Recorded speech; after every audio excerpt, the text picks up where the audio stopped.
Diya kita karon sa episode 23. O mapadayon kita sa atong pagtuon diya sa 1 Timoteo kapitulo 6 bersikulo 6 hangtod sa 10 o ang atong mga pagahisgutan may tungod sa kwarta ug mga magtutuo ug maay kay kini nga isgutanan para sa kung unsa ang maayong pagtan-aw, pagpansin sa mga magtutuo may tungod sa kwarta nga hinahanglan nato sa matag usa sa matag adlaw sa atong pagkinabuhi dinhi sa kalibutan.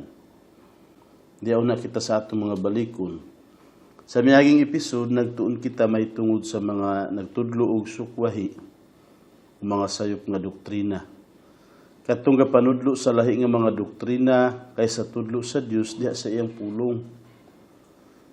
Mga igsoon, kung naay magtudlo nga mahimong magpastura ang mga babae sa iglesia, o kung naay magtudlo nga naay gidili nga mga pagkaon o gidili sa pagminyo, o kung naay magtudlo nga makaluwas ang balaod ni Moises, o kung naay magtudlo nga ampuan ang mga Dios-Dios, dugang pagyud, kung naay magtudlo sa bisan unsa nga supak sa gaitudlo sa pulong sa Dios, kadto sila mga minigid nga mga magtutudlo. Ug giingon sa Dios nga kadtong tawhana mapahitas-on og napurdoy sa kamatuoran ug wala siya sinabot ug kinahanglan nga dili dawaton sa mga iglesia. Ang matag usa unta mabinantayon sa pagsunod nato diya sa Dios ug pinaagi niini tikit ang atong relasyon sa pagpamalandong ug paghandom sa kun unsa ang insakto nga tudlo sa Dios dinhi kanato para nga makalikay kita niining tanan nga sukwahi ug sayop nga mga doktrina. Magbantay kita aron walay makasulod sa atong mga iglesia nga gatudlo og sukwahi kay sama man sila sa isog nga iro nga mutipon sa mga piso ug siguro nga pukanon gyud niya ang kada usa ug wala sila'y kaluoy ug madagmalan ang matag membro diha sa iglesia. Mga igsuon, isog kaayo ang pagsanta sa Dios sa mga nagtudlo og sukwahi. Kay dili gid niya gusto nga mahatagan sila og lugar sa paglaglag sa iyang mga anak. Ug mapanalipdan niya sila pinaagi sa pagkasayod niini sa daghan nga mga limbong ug lipat nga pamaagi ni Satanas. Busa, balik-balik sa pagpahinumdom, tanan niya pangulo, o kadagkuan diya sa iglesia ug bisan ang matag usa magpinawiray kita sa atong mga kamot ug maglinabanay kita ug musukol kita niini nga mga pamaagi nga sagad karon atong gakakita diya sa gawas ug sulod sa iglesia. Basahon sa nato ang atong teksto karon may tungod sa kwarta ng atong topic ug maayo gid kini nga pagahisgutan ug dako kaay nga panalangin sa matag usa. Basa kita diya sa 1 Timoteo kapitulo 6, bersikulo 6 hangtod sa 8. Matod pa dinhi, nagpadayon si Pablo, pinaagi sa giya sa Dios nga itudlo niya kang Timoteo. Matod pa niya, hinuon adunay dakong makuha diya sa pagka-Dios nun nga inubanan sa katagbawan. Mga igsoon dinhi sa kalibutan karon. Makita nimo sa imong paggawas sa imong balay, sa imong komunidad, daghang mga tao nga siguro mabati nimo ug imong makita nga murag nakaungot sa ilang kasing-kasing sa ilang hunahuna ang kwarta. Ang kwarta kung unsa ang pagkuha sa kwarta o pagpangandoy sa daghan nga mga butang. O siguro daghan kag nakita nga dili na kontento o walay katagbawan sa ilang pagkinabuhi ug daghan ang imong makita nga nahimo nga nadagmalan ang ilang mga pamilya ug ang ilang mga relasyon sa kada usa tungod lang niini nga kwarta. Balikon ko diya sa bersikulo 6. Hinuon adunay dakong makuha diya sa pagka-Dios nun nga inubanan sa katagbawan. Kay wala kita bisan unsa nga gidalangan ni sa kalibutan. Ug dili kita makadala og bisan unsa. Apan kung kita adunay makaon ug ikabisti niining mga butanga matagbaw na kita sa ato pa. Dako ang atong makuha ug ang atong pagkabulahan kung Dios nun kita inubanan sa katagbawan. Layo niini ang mga gatudlo og sukwahi. Kay dili ba sa miagi natong pagtuon, nahimbaw-an nato nga gadahom sila nga makakwarta pinaagi sa ilang pagtakuban sa pagka-Diyos nun. Gapaaron ingnon sila nga Diyos nun pinaagi sa ilang pagdaladala og Biblia apan ang ilang tuyo kwarta. Kwarta ang ilang tumong. Gaalagad kuno. Gaalagad sila sa Ginoo apan sa ilalom kwarta ang ilang gaapason. Interes ang ilang gapanganduyon. Apan dinhi sa 1 Timoteo kapitulo 6 bersikulo 6 gatudluan kita sa Dios nga kung Dios nun kita inubanan sa katagbawan o sa ato pa, kuntinto kita sa gaihatag sa Dios kanato. Naagid kita'y dakong makuha. Gatagan man kita sa Dios sa atong mga kinahanglanon. Matag adlaw o gusto niya nga matagbaw kita sa iyang gaihatag ug aduna kita'y dakong makuha o dakong ginansya kung gakatagbaw ra kita. Usahay ang tao, dili makabalansi ug dili makaunahuna. Sa matag adlaw nga ang naa sa iya pirmi mao'y gaihatag sa Dios. Usahay gapangandoy sa wala. Ug usahay ang iyang pangandoy, gusto niya makuha niya na nga mga butang. Pero ang Dios nakabaluman sa kung unsa ang gikinahanglan sa matag usa ug unsa ang makaayo sa matag usa. Busa ang iyang gaihatag ang posible nga makaayo kanimo ug kinahanglan matagbaw ra kita.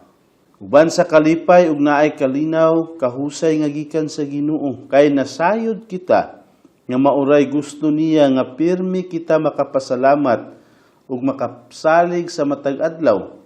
O gahandom nga naa siya pirmi ga-provide. Mga igsuon, gikan niadto nga bersikulo nga bag-uhay nato gibasa.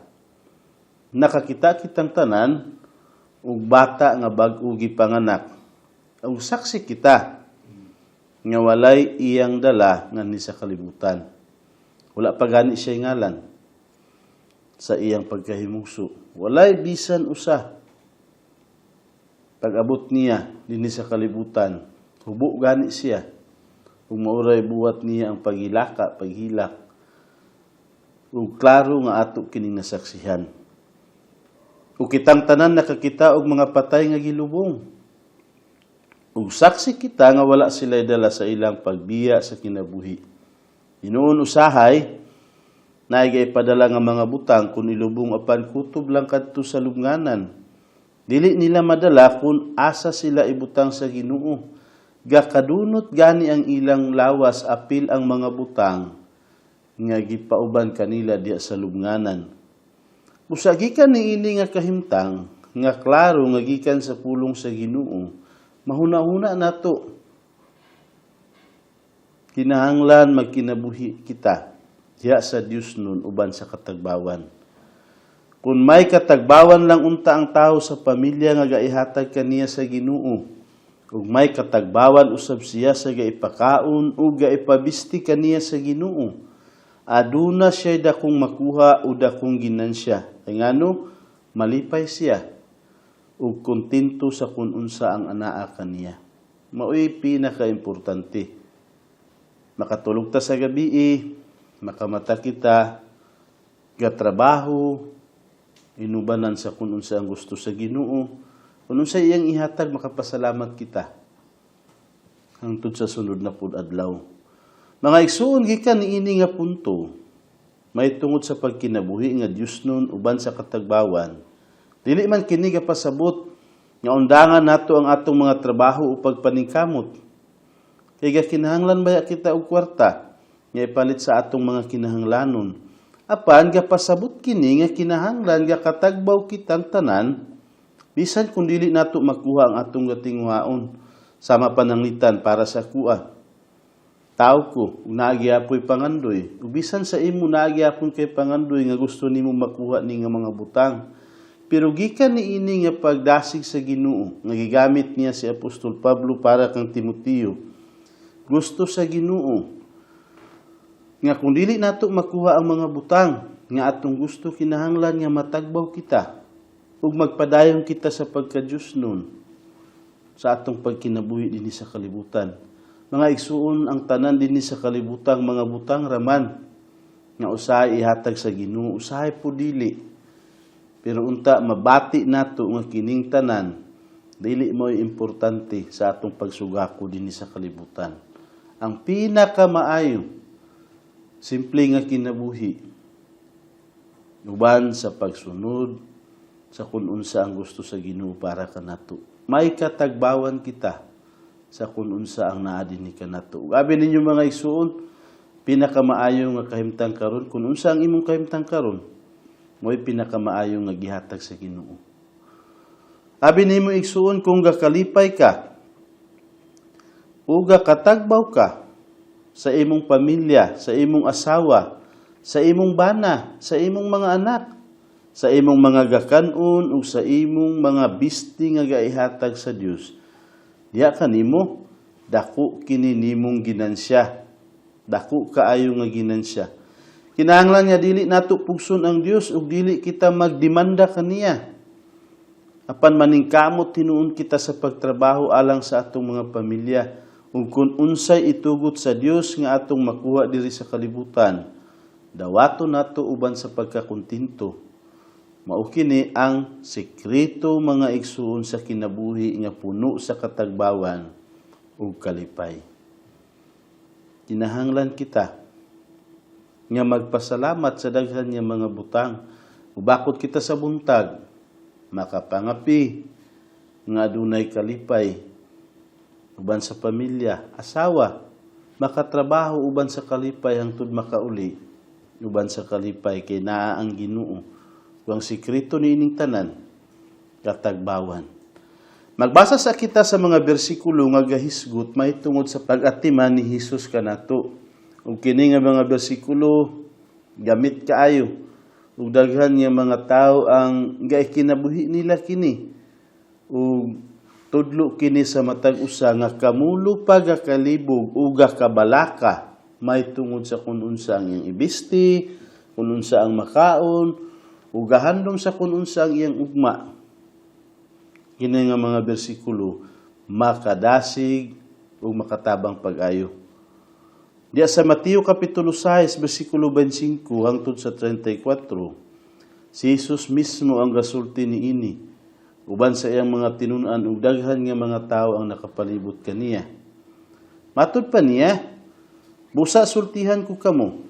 Sultihan ko kamo, matud pa ni Jesus, kay nasayod si Jesus sa mga tao nga naa sa iyang palibot, ug siguro daghan silang mga kabalaka ug mga kalibog. Apil ang iyang mga tinun-an, nga kamulo pa siya gatudlo kanila mahitungod sa pagkinabuhi nga uyon sa iyang kabubuton, ug kamulo pa niya sila gatun-an mahitungod sa pagwali sa maayong balita ngadto sa daghan. Ug siguro daghan kanila ang gakalibog kun unsa ang ilang ugma, kun unsa ang ilang makaon o kun unsa ang ilang ibisti. Busa sultihan ko kamo, ingon ni Jesus, ayaw kabalaka mahitungod sa inyong kinabuhi. Kun unsa inyong kaunon o unsa inyong imnon, o mahitungod sa inyong lawas kun unsa inyong ibisti. Dili ba ang kinabuhi labaw pa man kaysa pagkaon, ug ang lawas labaw pa kaysa bisti? Matud pa ni Jesus. Sa ato pa dili angay kita mabalaka. May tungod ni ini nga mga butang. Kung unsay atong kanon karon, unsay atong kanon ugma, no kung unsay atong imnon. Kay matud pa ni Jesus, mas labaw pa ang atong mga kinabuhi kaysa pagkaon ug sa mga bisti. Ug nagpadayon si Jesus sa pagsulti diya sa bersikulo 26, ug klaro kaayo ug masabot natong kini. Kung ikaw gakamulo pa gakalibog ug gakabalaka may tungod sa imong kahimtang, gusto iprangka ni Jesus kanimo. Miingon siya, tan-awan ninyo ang mga langgam sa kalangitan. Wala sila magpugas o mag-ani o maghipos ngadto sa mga kamalig, apan ang inyong langitnong amahan nagpakaon kanila. Klaro, mugawas ka diya sa imong balay, makita nimo. Mulili ka sa imong bintana, makita nimo ang mga langgam nga sige raglupad. Wala sila magpugas, wala pud sila hipusana. Pero giprangka ni Jesus sa iyang daghan nga mga tao nga nagpalibot kaniya, apan ang inyong langit nung amahan nagpakaon kanila.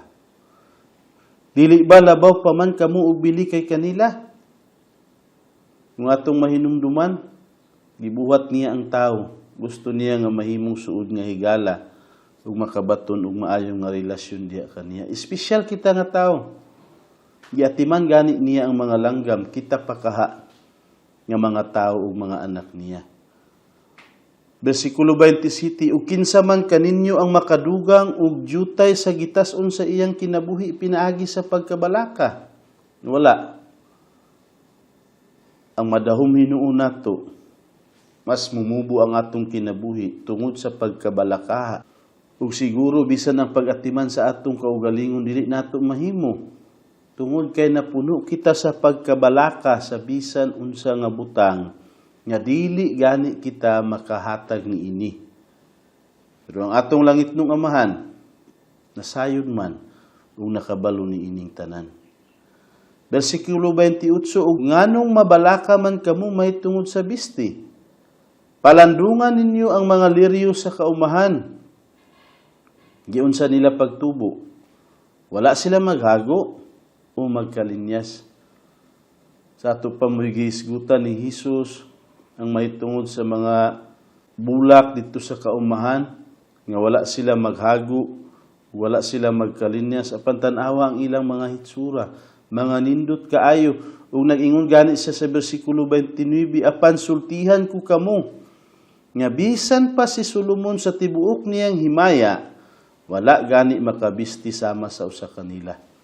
Si Hari Solomon, ang ikatulong nga hari, sa daan niya kasabutan o masabtan nato nga labaw siya kaalam, sapian si Solomon, makaya niya ang tanan, pero giprangkan ni Jesus sa atubangan sa daghan niya, bisan si Solomon wala gani makasama sa mga bulak sa kaumahan, kung unsa kaanyag ug unsa kanindot ang ilang kahimtang. Wala siya makaparihas, ug wala siya makabisti sa sama sa usa kanila. Ug kung sa ingon gibistihan sa Dios ang mga tanom sa kaumahan niya karon buhi pa, apan ugma ilabay na ngadto sa hudno, dili ba labaw pa kamong bistihan niya o mga tawo nga jutay ug pagsalig? Busa ayaw na kamo kabalaka nga mag-ingon, unsay among kaunon o unsay among imnon o unsay among ibisti, kay ang mga hintil nagtinguha ni ining tanan. Ug ang inyong langit nung amahan nasayod nga kamo nagkinahanglan ni ining tanan. Usa dili kita angay mabalaka ug dili kita angay malibog. Apan maoy unahan ninyo pagpangita ang gingharian sa Dios ug ang iyang pagkamatarong ug kining tanan idugang kaninyo. Nindot nga bersikulo diya sa bersikulo 33. Dili kita malibog sa bisan unsa, kung unsay atong kaunon, unsay atong imnon, o unsa atong ibisti, o unsay atong ugma. Hinuon, mo'y atong pangitaon ang gingharian sa Dios. Unsa kini nga gingharian? Sa mga butang nga makapalipay sa Dios sa matag adlaw. Kung unsa ang atong trabaho diya kaniya sa iyang iglesia, o kung unsa ang makapahimuot kaniya, mo'y atong unahon, mo'y atong panganduyon ang pagpangita sa iyang gingharian nga mao'y ikalipay niya ug atong pasagdan nga ang Dios kining tanan igadugang ra dinhi sa matag usa kanato. Mga igsuon sugyot sa matag usa, diya kita maniguro sa pagpangita sa iyang gingharian ug sa pagkinabuhi sa pagkamatarong, kay mao'y iyang gusto sa matag usa. Habi ninyo, gikan dinhi nga bersikulo, makahandom pud kita. Nga basin daghan niya mga butang, ang atong gusto nga wala ihatag sa Ginoo, kay wala gani nato pangitaang iyang gingharian. Wala pud kita magkinabuhi diya sa pagkamatarong. Ug gikan dinhi mo'y gusto niya, o gusto niya nga huna-hunaon nato, nga dili gid kita mabalaka ug malibog sa matag adlaw. Bersikulo 34, busa ayaw na kamo kabalaka mahitungod sa ugma. Kaya ang ugma, may kabalaka sa iyang kaugalingon. Igo na alang sa usa ka adlaw ang iyang kaugalingong suliran. Dili kita makasulbad sa karon nga adlaw. Pero gakalibuga ta sa ugma kung unsay atong mahimo. Mga igsuon, ang tao nga puno sa kalibog ug puno sa kabalaka, murag wala niya kasinati kung kinsa ang Dios para sa iyang kinabuhi. Ug wala niya kabati kung unsa pag-atiman kaniya sa Dios sa matag adlaw ug sa paghatag sa iyang kinahanglanon. Kung dili gay nato makaya ang karon nga kinahanglanon sa atong kinabuhi, unsa pa ka ang ugma? Busa kung dili nato mabuhat ug dili nato mahatag sa atong kaugalingon kining butang, isalig nato sa Ginoo ang tanan. Kay siya ang maghatag sa tanan, sumala sa kung unsa ang atong kinahanglanon. Ug gusto niya nga magkinabuhi kita subay sa iyang kagustuhan ug may katagbawan gikan niini nga bersikulo nga makahuna-huna kita ang langgam giatiman niya, ang mga bulak sa kaumahan giatiman niya, ako pa kaha nga tawo anak niya. Ang tumong niining mga bersikulo, dili lagi kita pasagdan sa Dios. Nahibalo siya sa tanan natong mga kinahanglanon. Ug siya ang gahatag sa atong gakinahanglanon nga pagkaon ug bisti.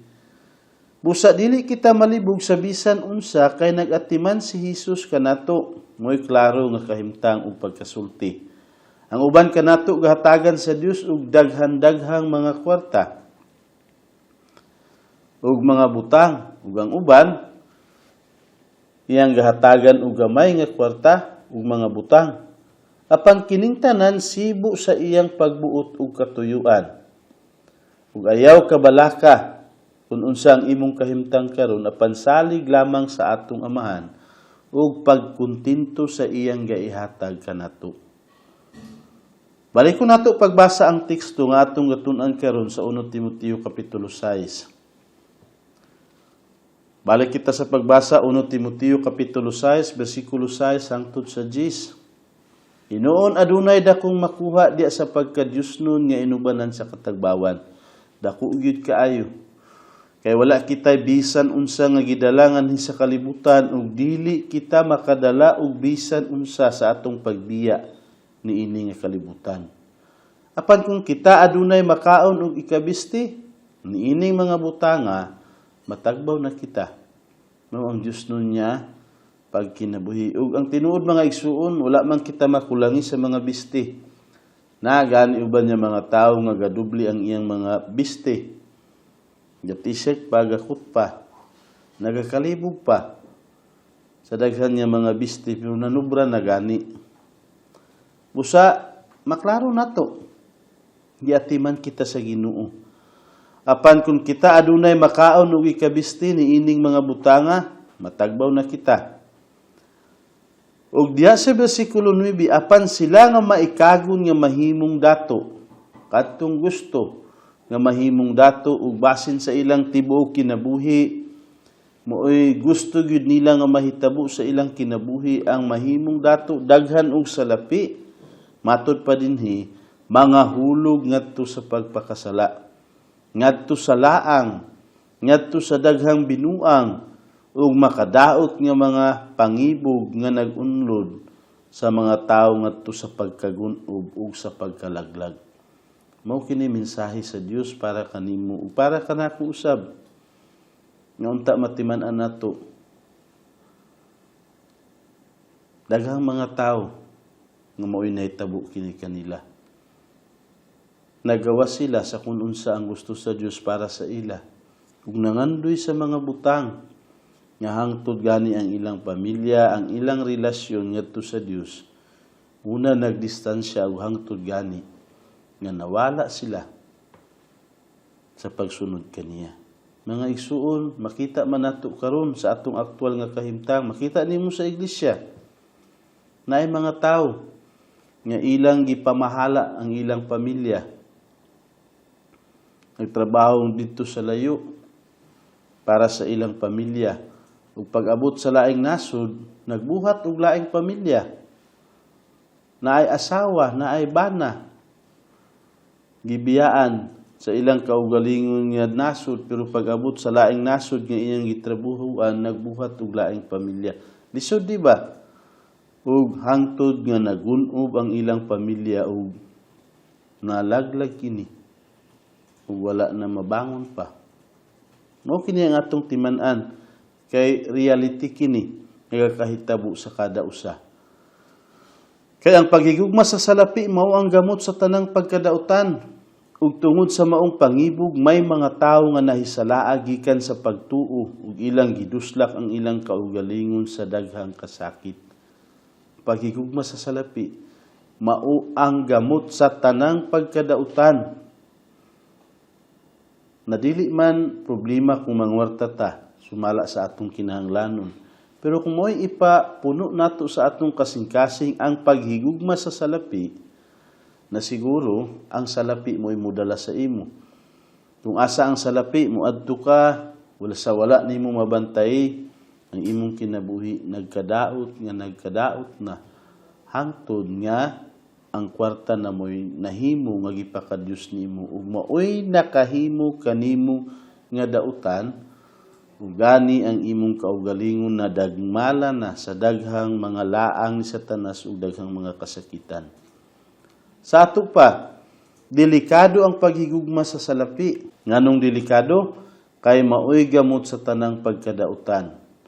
Naay mga tawo nga sama ni ini nga mo'y ilang gaipapuno sa ilang mga kasing-kasing ang kwarta ug maikagon sila nga mahimong dato. Ug kanunay duol kanila ang mga laang ug mga pangibog sa pagbuhat ug dili maayo tungod sa ilang paghigugma ug salapi. Ug basin tungod sa ilang tinguha nga mahimong dato, malaang sila sa daghang mga binuang ug makadaot nga pangibog ug malaglag ang ilang mga kinabuhi. Usahay, makapangawat ang tao o makapanikas tungod sa iyang pangandoy nga madato. Daghan ang nahitabo niini. Usahay nga pasipat-an niya ang iyang isikataw tungod sa iyang pangandoy nga madato. Ug usahay gaangkon siya sa yuta nga dili iyaha. Kaya isug niya ang mga duluna ug ga-squat siya og mga luna nga dili iyaha. Usahay gani gaunayon sa tao ang iyang kauban aron lang makakwarta. Ilabi na sa panahon sa pagpamulitiko. Daghan ang gabuhaton sa tao pero dili nila gauna-hunaon nga makadaot sa ilang isikataw. Ang tumong lang nila nga makakwarta. Usahay gani makapatay ang tao tungod sa ilang paglakag sa kwarta, sama sa pagpanulis, pangpanghuldap, ug daghan ang nagbuhat sa ingon. Imbes unta malipayon ang tao ug may katagbawan sa gaihatag sa Dios kaniya. Limtan niya ang Dios ug buhaton niya nga Dios ang iyang kwarta. Mo'y iyang gasimbahon, mo'y importante para kaniya sa dili pagpansin nga kini nga mga butang ipanalangin sa Dios para lang unta nga makasugakod kita niini nga kinabuhi uban sa atong pamilya. Mga igsuon, kinahanglan nga atong ipauna ang Dios sa atong mga kinabuhi ug dili nato panganduyon ang wala ihatag sa Ginoo kanato. Dili nato kini panganduyon kay ang Dios para sa ato, ihatagid niya. Dini ka nato. Ugani, gikan sa punto ganina, na dili kita magdemanda sa kung unsa ang gusto sa Dios o unsa ang gusto nato o atong pangayoon sa Dios. Dili man ang Dios pakasusama sa gini. Nga kung unsa ang atong mga hangyo, ditsura niya tumanon, dili man na ay mga proseso nga gusto niya nga makatubo kagikan niini nga kahimtang. Laro nato kini mga igsuon, walay problema kung mangwarta kita. Kay kinahanglanon nato ang kwarta aron mabuhi kita. Apan ang paghigugma sa kwarta mao ang makadaot. Ang tao nga galakag og kwarta kasagara dili makuntinto bisan kanusa ug bisan pila pa ang iyang makwarta. Kulang pa alang kaniya og dili siya katagbaw. Kung unsa ang iyang makuha karon, Sulod nga mga adlaw, mangandoy siya sa sobra pa. Kung pagkakuha niya adto nga sobra, mangandoy pagid sa mas sobra pa. Mo'y kahimtang sa tao, walay katagbawan. Busa kung dili kita makauyon sa Dios ug sa iyang gusto sa matag usa kanato, dalong kita diha sa kalaglagan o daghan niya mga kadautan. Usa, inumdumi kini pag-ayo ug gikan niini nga mga supporting verses sa atong putnot. Ug maayo kayo ug mabasa ninyo kining putnot nga makita ninyo diha sa ubos. Kay daghan man ang mga bersikulo nga pamatuod ug makatabang sa matag usa kanato nga makahinumdum kita nga tinuod. Mabasa nato sa pulong sa Ginoo kining tanang mga butang kay gusto niya nga ang atong kasing-kasing ug hunahuna maandam ug maprotektahan para niini nga mga kahimtang. Daghan kayong mga tao ang nalaglag pinaagi sa ilang paglakag og kwarta. Ang uban kanila nadaot ang ilang pagkamagtiayon.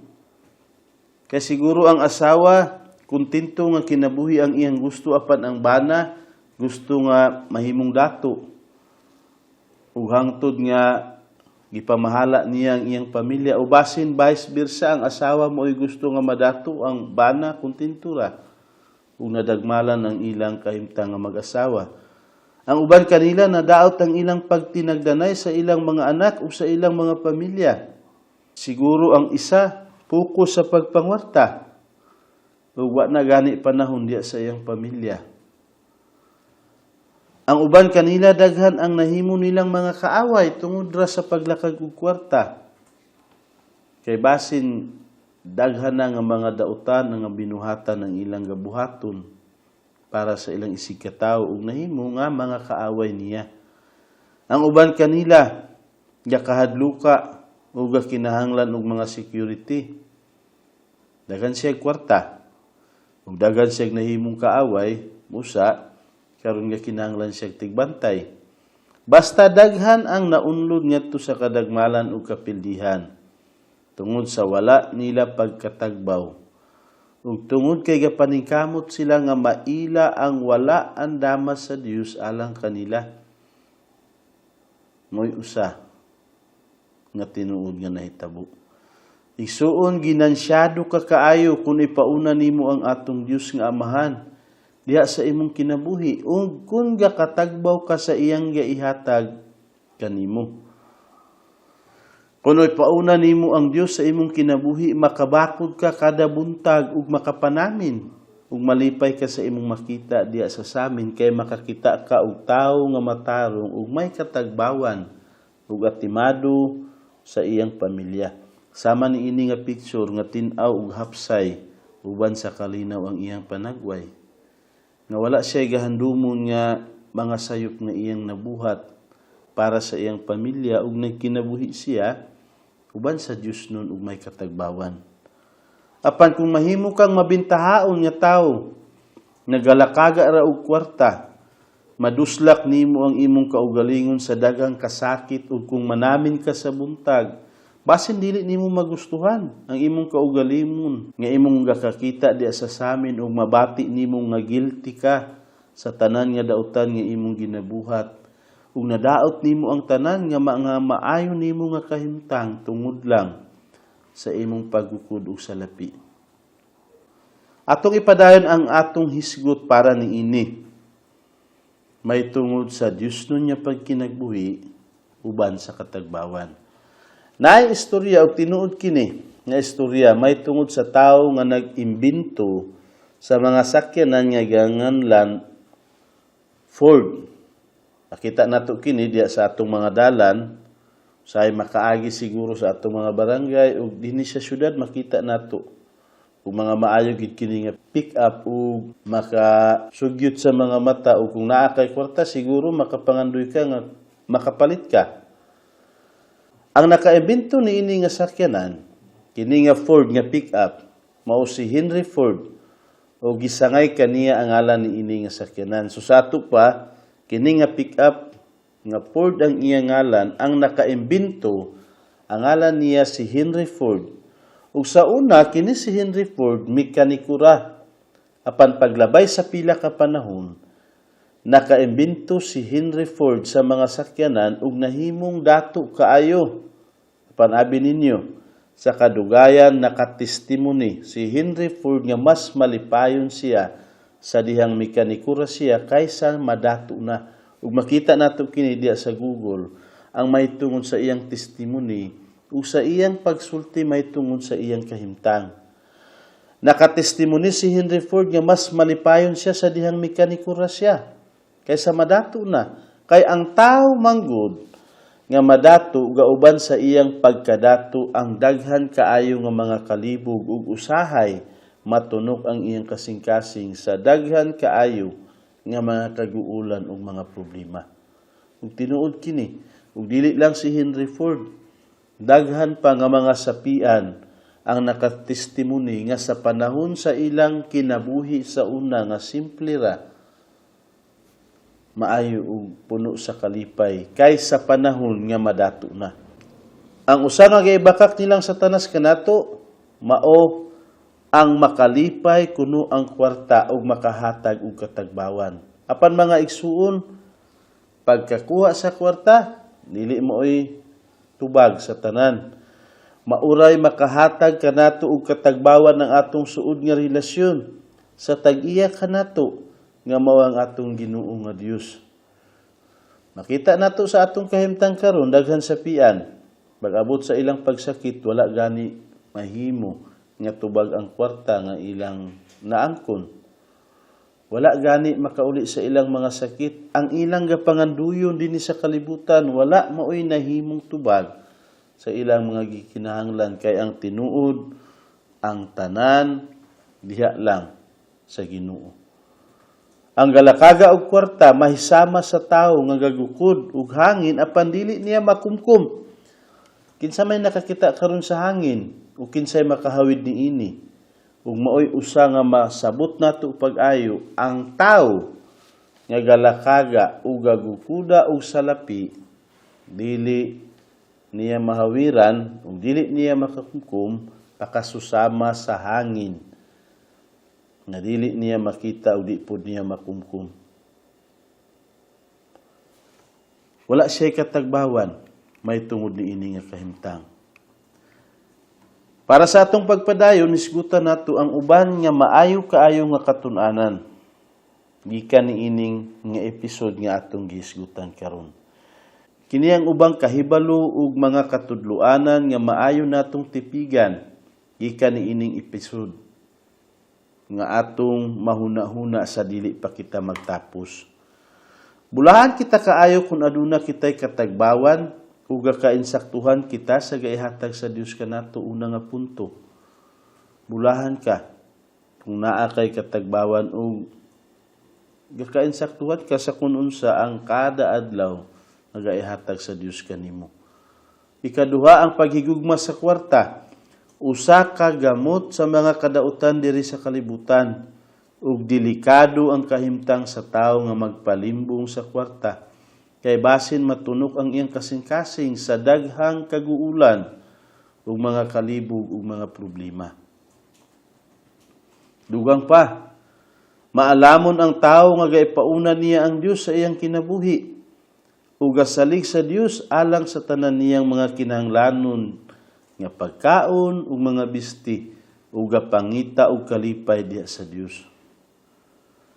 Bulahan ang tawo nga dili gapangutang. Ug mao kini ang sagad nga gakahitabo karon. Pero bulahan gyud ang tawo nga dili gapangutang, nga gakakontento sa mga gaihatag sa Dios kaniya. Kay ang sigig pangutang mahimo nga ulipon sa iyang nautangan ug basin kuhaon nila ang iyang mga butang aron mabayaran ang iyang utang. Basin apil ang iyang mga yuta o kung hayop ba o balay ba para lang nga makabayad sa iyang utang. Bulahan ang tawo nga dili gapanugal, kaya dili niya madaot ang kwarta nga gihatag sa Dios kaniya alang sa iyang pamilya. Ngay mga igsuon, dili kita magukod og hangin, kaya dili man nato masapon. sama sa pagukod sa kwarta nga dili kita makuntinto niini. Magbantay kita nga dili kita madani ni Satanas sa iyang malimbungong mga laang. Ug ayaw parihasa ang ihalas nga baboy nga madani sa paun ug malitag ug unya malaglag. Kung atong makita niini nga picture nga tungod ra sa pagkaon nagibutangan og makapatay kaniya og hangtod nga nalapa kini nga baboy tungod sa iyang pagkaon ug namatay siya. Ug ayaw parihasa ang unggoy nga sayon dakpon kay dili niya buhian ang makaon nga iyang gahawiran. Nga sama ni ining unggoy nga kung atong makita naa siya kay kabrayit pero ang tinuod akong bugo. Naay saging nga gibutang ni ini nga garapon ug gisulod niya ang iyang kamot ug dayon iyang gikumkum ang saging kay gusto niya nga kuhaon apan ang tinuod dili makagawas ang saging ug di pud niya makuha ang iyang kamot ug siguro hangtod gani nga madakpan siya sa galakag kaniya ug inani pud ang kahimtang sa tawo nga galakaga og kwarta. Naay atong mahuna-huna nga naay kag kabrayit pero ang tinuod dako nga bugo. Kay kung maoy mahitabo nga makapamahala niya ang iyang pamilya, ang iyang maayong nga kahimtang uban sa Dios, bugo gyud. Ayaw parihasa si Judas nga nagbaligya kang Hesus. Apan ato hinuong labanan ug unungan si Hesus pinaagi sa tanan natong gabuhaton. Mintras aduna pa kita'y ginhawa. Si Judas gibaligya niya si Jesus sa 30, ka silver lang. Ug sa atong mga kinabuhi, unta dili nato awatan. Kaya kahitabo na, nahitabo pa.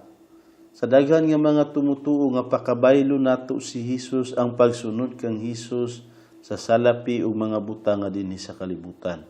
Say gani makaingunta nga maayo pa si Judas kay kwarta ra ang iyang gibaylo kang Hesus pero kita nga tao say bisan sa mga simple nga butang si Hesus pakabaylo nato ug atong pakapalabi ang atong kaugalingon nga kagustuhan.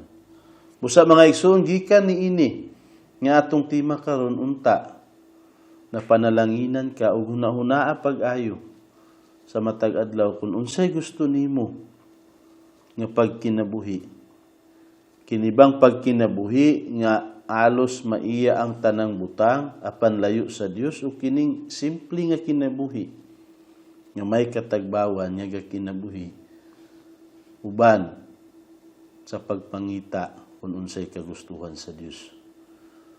Para sa atong simana karon, para sa atong panahon karon, naa kita'y memory verse o makapamalihog ko sa matag usa kung mahimo i-memorize nato kini uban sa bana, asawa ug sa atong mga anak kay maayo kini nga sa ilang pagdako mahibaluan nila ug maugani ang makakinabuhi nila. Diya sa 1 Timoteo kapitulo 6 bersikulo 6. Hinuon adunay dakong makuha diya sa pagka-Diyos nun nga inubanan sa katagbawan. Balikon ko, hinuon adunay dakong makuha diya sa pagka-Diyos nun nga inubanan sa katagbawan. Mga igsuon, salamat ug maayong adlaw.